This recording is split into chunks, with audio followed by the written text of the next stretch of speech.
گاهی وقتا توی پشت صحنه سریالا یه سری اتفاقا میفته که ما روحمونم ازشون باخبر نمیشه. اما همین اتفاقا باعث قهر و جدایی بازیگر اصلی میشه و یه جورایی سناریو از این رو به اون رو میشه.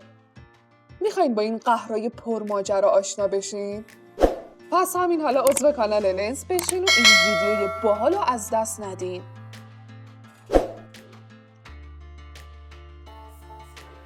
هازال کایا. سریال فریها قرار بود در آخر فصل دوم به پایان برسه. اما تو آخرین لحظات تهیه کننده تصمیم گرفت تا فصل سوم اون هم بسازه. این تصمیم ناگهانی و علاوه بر اون اعتراض هازال به وجود صحنه‌ای در فیلمنامه که هازال اونو باعث تحقیر زنا میدونست، باعث شد که هازال دیگه حاضر نشه در ادامه این سریال بازی کنه. در نتیجه هازال که با بازی توی این سریال در اوج دوران شهرت و محبوبیت خودش قرار داشت، این سریال رو ترک کرد. علیرغم نبود هازال، فصل بعدی این سریال با نام راه امیر ساخته شد. اما متاسفانه فصل سوم به دلیل موفق نبودن در جذب بیننده ادامه پیدا نکرد و خیلی زود فاتحش خونده شد. اورگونش.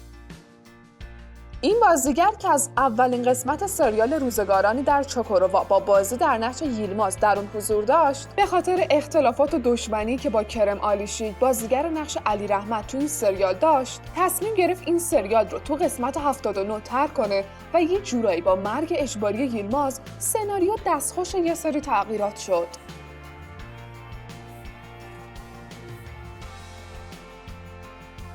نسرین جوادزاده. حرف و حدیث پشت سر سریال حکایت ما زیاده و گفته میشه در پشت صحنه این سریال مشاجرات زیادی بین بازیگرای نقش اصلی اون هازال کایا و بوراک دنیز رخ داده تا جایی که جو متشنج پشت صحنه باعث شده نسرین جوادزاده در قسمت 53 تصمیم به جدایی از این سریال بگیره و در نتیجه در سناریو تغییرات ایجاد بشه. اما نگم براتون از بعد خارج شدن نسرین از این سریال، به محض رفتن نسرین اون و هازال همدیگر از اینستاگرام آنفالو کردن و این باعث شد که همه بگن علاوه بر بوراک و هازال حتما بین نسرین و هازال هم درگیری‌هایی رخ داده و اصلا همین دلیل اصلی بوده که نسرین گذاشته و از این سریال رفته. بنسو سورال.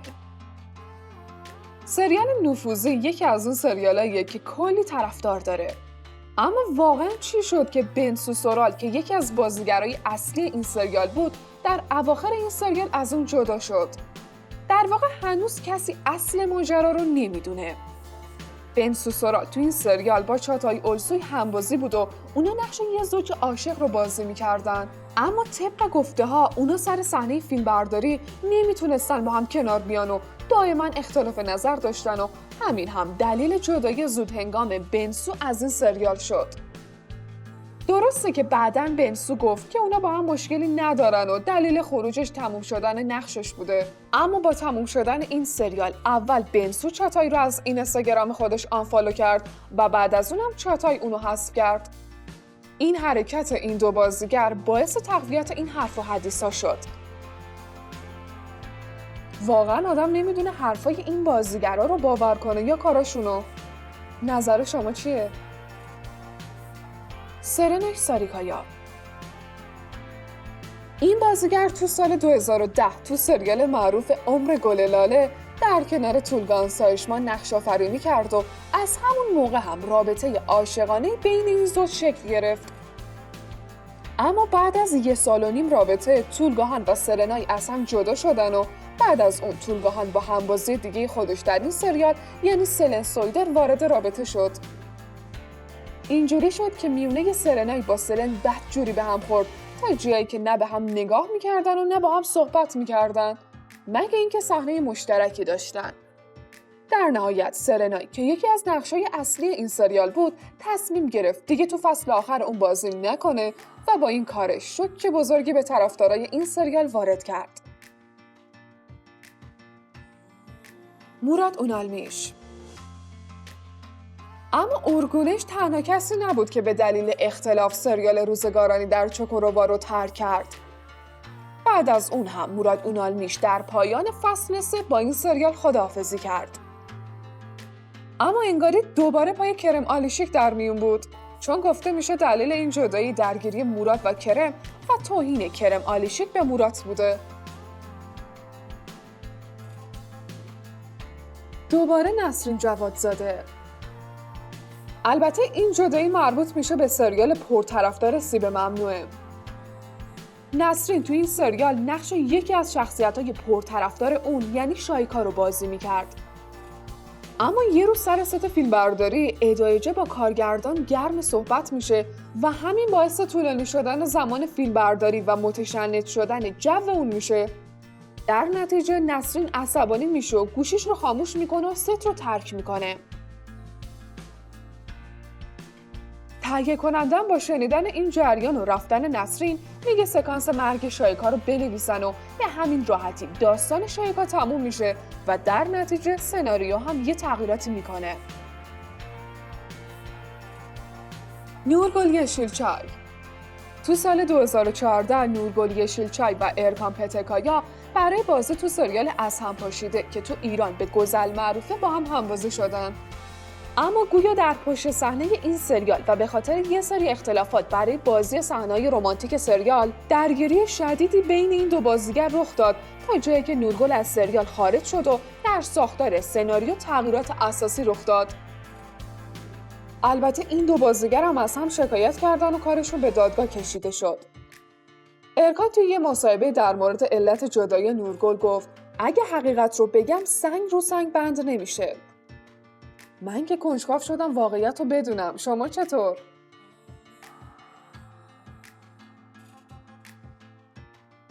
سلن سویدر.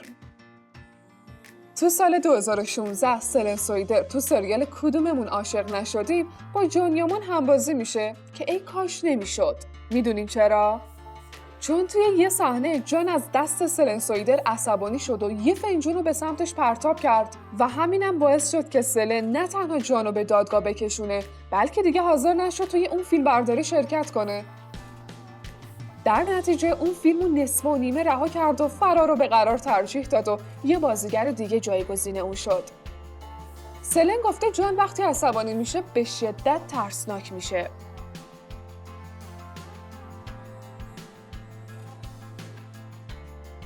نسلیان آتاگل. یکی دیگه از جدایی هایی که روی روند یه سریال خیلی تاثیر داشت میشه به جدایی نسلیان آتاگل از سریال دختر سفیر اشاره کرد. اما این ترک ناگهانی نه به خاطر قهر و درگیری بلکه به خاطر بیماری بود که برای اون پیش اومد و سلامتیش رو به خطر انداخت و با تجویز پزشک اتفاق افتاد. اما این جدایی چنان اثری روی سناریو و سریال گذاشت که حتی با اضافه شدن توبا بویکوستون هم به کادر بازیگرای این سریال، اون سریال دیگه سریال قبل نشد. خب رسیدیم به آخر این ویدیو. اما بگیم ببینم نظرتون راجع به این ویدیو چیه؟